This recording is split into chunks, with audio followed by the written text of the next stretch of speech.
बघू शकता आता फोडणी घातली आणि आपली खोबऱ्याची चटणी आहे ती एकदम मस्त झाली. तर आता लगेच मी तेल ठेवते थोडे तळण्यासाठी.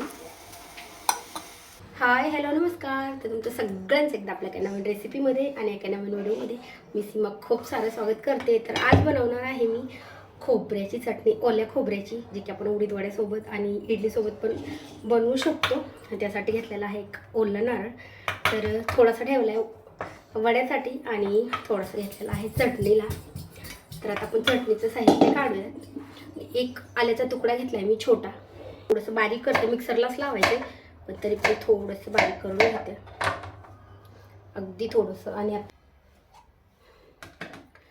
याच्यामध्ये मिक्सरला लावायचं आपल्याला खोबरं. तर खोबरं पण हे खूप मोठं आले, तर मी थोडंसं बारीक बारीक तुकडे करून टाकते ह्याच्यामध्ये. तर आता एक वेळेस भांड्यामध्ये बसणार नाही चटणी.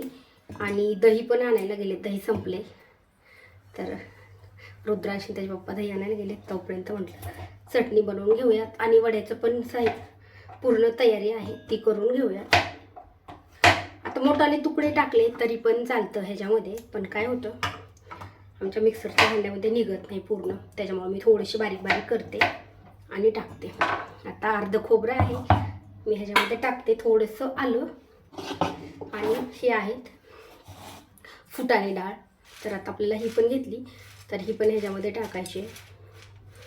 तर आता ही पण आहे मी ह्याच्यामधली अर्धी टाकते आणि अर्धी आहे ते दुसऱ्या वेळेस टाकूयात आपण.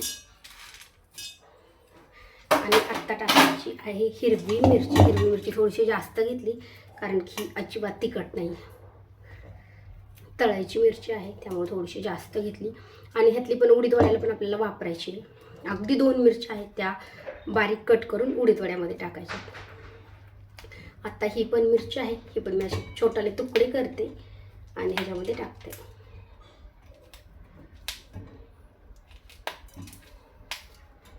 रुद्राश बाहेर गेलाय, नाहीतर एवढा मध्ये मध्ये करतो की व्हिडिओ पण नाही मला बनवून देते. आणि आता त्याची सुट्टी ना, आज रविवार आहे, सुट्टी असल्यावर तर खूप जास्त दंगा असतो त्याचा. आता कोथिंबीर आहे, ही पण मी अर्धी कोथिंबीर ह्याच्यामध्ये टाकते. आणि आता आपल्या ह्याच्यामध्ये टाकायचं आहे मीठ. आता मी अर्धा चमचा मीठ घालते आणि साखर. साखर ह्याच्यामध्ये काय घालते की लगेच सगळं एकत्र मिक्स होईल. आता 1 चमचा साखर ह्या भांड्यामध्ये घालते आणि अजून दुसऱ्या भांड्यामध्ये 1 चमचा. स्वतः हे आपण भांडं आहे हे मिक्सरला लावून घेऊया.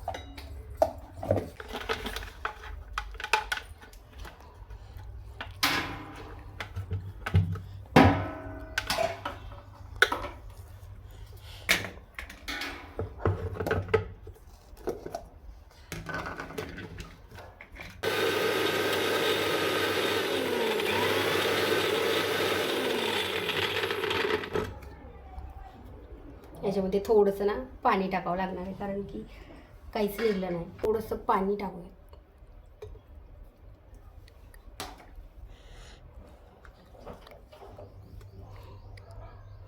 आता दही नाही आणलेलं, नाहीतर मग मी पाणी नाही, दहीच टाकते डायरेक्ट. आता दही आणायला गेले त्याच्यामुळे पाणी टाकून थोडंसं काढूयात कारण की पातळ तर आपल्याला बनवायचीच आहे.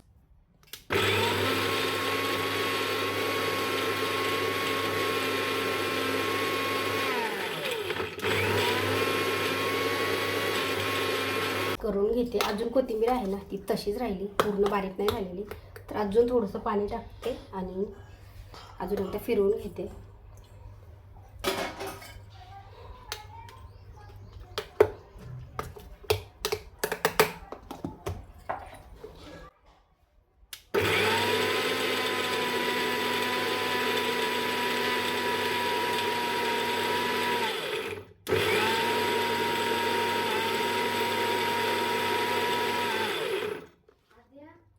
एकदम मस्त छान बारीक झाले.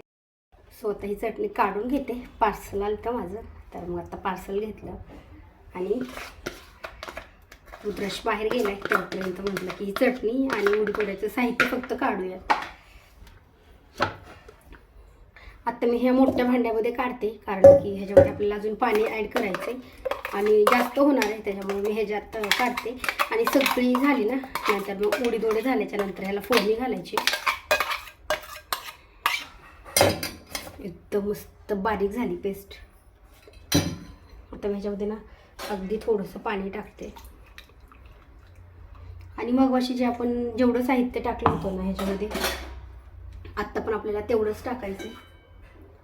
खोबरं तर ह्या भांड्यामध्ये सगळं आहे आपल्या इतक्या बसून जातं. आता मी खोबरं टाकते ह्याच्यामध्ये.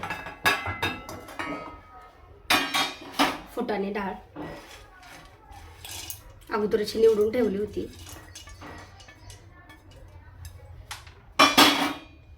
थोडंसं आलं आणि आत्ता टाकायचं आहे आपल्याला ह्याच्यामध्ये कोथिंबीर आणि हिरवी मिरची.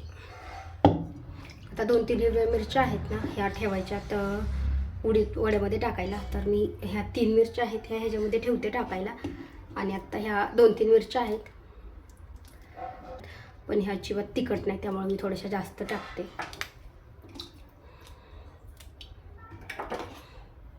आणि आता ह्याच्यामध्ये मीठ आणि साखर थोडी घालते कारण की आपल्याला वरतून परत एकदा फोडणी घातल्याच्या नंतर वाटलं कमी तर थोडंसं टाकायचं. अगोदरच खूप जास्त नाही टाकायचं. तर मी अजून थोडंसं टाकते ह्याच्यामध्ये मीठ.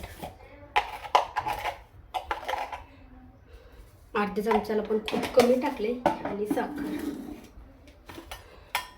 साखर पण मी आता ना मागोशी 1 चमचा टाकला होता आणि आता 1.5 चमचा टाकते. आता परत आपल्याला साखर अजिबात नाही घालायची. मला थोडंसं गोड जास्त आवडतं म्हणून मी थोडीशी जास्त टाकली.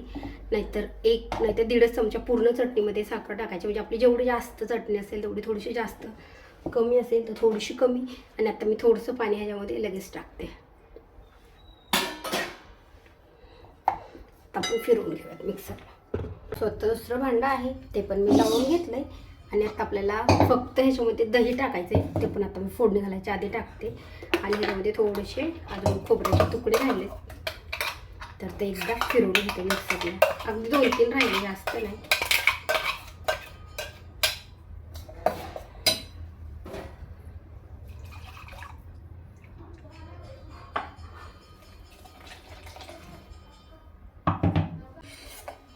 तर बघू शकता चटणी एकदम मस्त झाली. तर फक्त त्याच्यामध्ये दही टाकायचे आणि फोडणी घालायची. तर ते आता मी साईडला ठेवते. आणि आत्ता घेते उडीद वड्याची डाळ आहे ती वाटते मिक्सरला कारण ह्याला थोडासा वेळ लागणार आहे. आणि ह्याला पण आत्ता मी फोडणी घातली असती पण अजून दही नाही आलेलं त्याच्यामुळे म्हटलं की थोडंसं थांबते आणि मग नंतर फोडणी. उडीद वड्याचं पीठ आहे ते एकदम मस्त छान निघलंय. आणि मिक्सरला लावलं ना तेव्हाच एवढं मस्त छान फुगलेलं आहे. सो आत्ता आपण चटणी आहे ना आता आपण ह्यामध्ये सोडूयात चटणीमध्ये.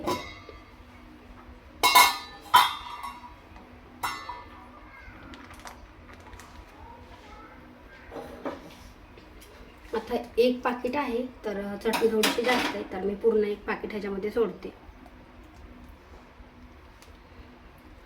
जर दह्यामध्ये जास्त वाटलं ना की खूप घट्ट आहे दही तर थोडंसं मिक्सरला काढायचं. नाही तर मग पातळ असेल तर नाही गरज लागत आहे.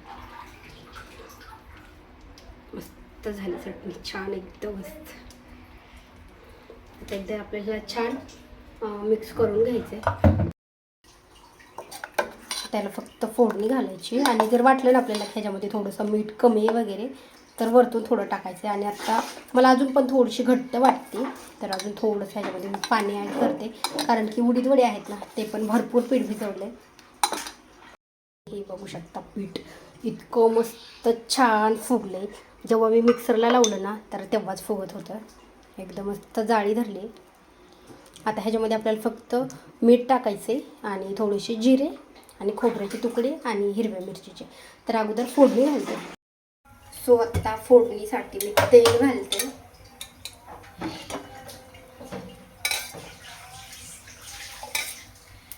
आणि ते चांगलं गरम झालं की आपल्याला ह्याच्यामध्ये टाकायची मोहरी. आता ह्याच्यामध्ये ना आपण बरंच काही टाकू शकतो. म्हणजे डाळ पण टाकू शकतो. हरभऱ्याची डाळ पण कोणी कोणी टाकतं किंवा ही उडीद वड्याची डाळ आहे ना ती पण टाक. लाल मिरची असेल तर ती पण टाकते पण माझ्याकडे लाल मिरची नाही त्याच्यामुळे फक्त मोहरी आणि कढीपत्ता घालते.